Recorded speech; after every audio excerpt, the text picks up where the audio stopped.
Continuamos con un tema muy importante que no se puede dejar por fuera, que es la respiración en nosotros los seres humanos. En nosotros los seres humanos, nuestra respiración inicia principalmente en un organelo que se encuentra en nuestras células, que es la mitocondria.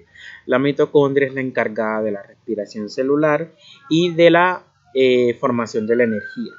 Resulta que para que se dé ese proceso de respiración tiene que existir un órgano mediador. En este caso viene siendo el sistema respiratorio, que está mediado por los pulmones. Este órgano mediador, los pulmones, lo que hace es a través de la respiración o de la producción de oxígeno que se da por la célula, es mediada a través de este órgano, que nosotros lo utilizamos en el proceso de respiración del ser humano. Pero resulta que este proceso de respiración del ser humano tiene una serie de, digamos, como de fases, o yo le diría como de estructuras. Iniciamos con las fosas nasales. Resulta que ese aire que está disperso entra a través de nuestras fosas.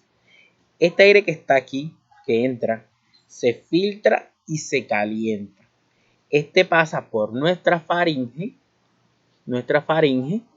y este de nuestra faringe pasa hacia la laringe.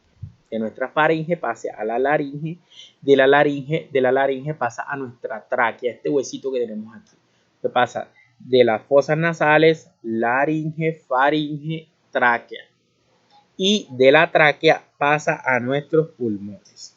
Resulta que nosotros tenemos ese proceso en nuestras actividades. En nuestras actividades tenemos el proceso de respiración de los humanos. Veamos cuán importante es la respiración de nosotros los humanos. Si no existiera la respiración de los humanos, o no existiera en este caso la mitocondria, ¿cómo podríamos obtener el oxígeno si el primer paso es la respiración celular? La respiración celular se lleva a cabo en la mitocondria, no se les olvide.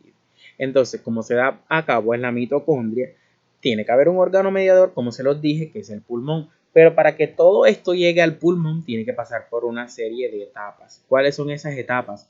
Fosas nasales, lo que hace este aire que está digamos, en nuestro ambiente, se calienta, se filtra por nuestras fosas nasales, pasa a la faringe, de la faringe pasa a la laringe, y de la laringe pasa a nuestros pulmones.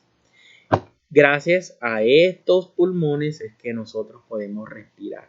Es decir, hay una relación entre respiración celular y respiración pulmonar, porque van ligadas.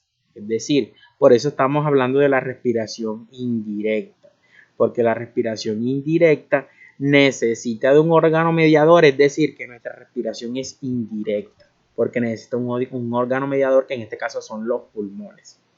También cabe resaltar que el sistema respiratorio está formado por dos estructuras, que son las vías respiratorias y las fosas nasales.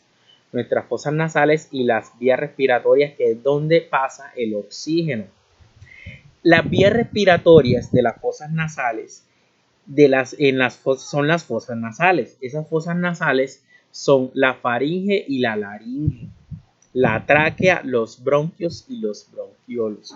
Todo esto que está aquí antes de llegar a nuestros pulmones, estamos hablando de las vías respiratorias, ¿cierto? Entonces veamos cuán importantes son las vías respiratorias, que para llegar a los pulmones se tiene que pasar primero de lo más pequeño, que son las células que utilizan la respiración celular, para poder hacer todo ese proceso de respiración para que llegue a los pulmones, ¿cierto? Entonces vemos la importancia que tienen las células con el órgano mediador. Espero entonces que hayamos afianzado los conocimientos con respecto a todos los seres vivos, lo que son las plantas, los animales, las bacterias, los protozoos, las protistas, y vemos cuán importantes son todos estos procesos o funciones vitales que hacen estos organismos.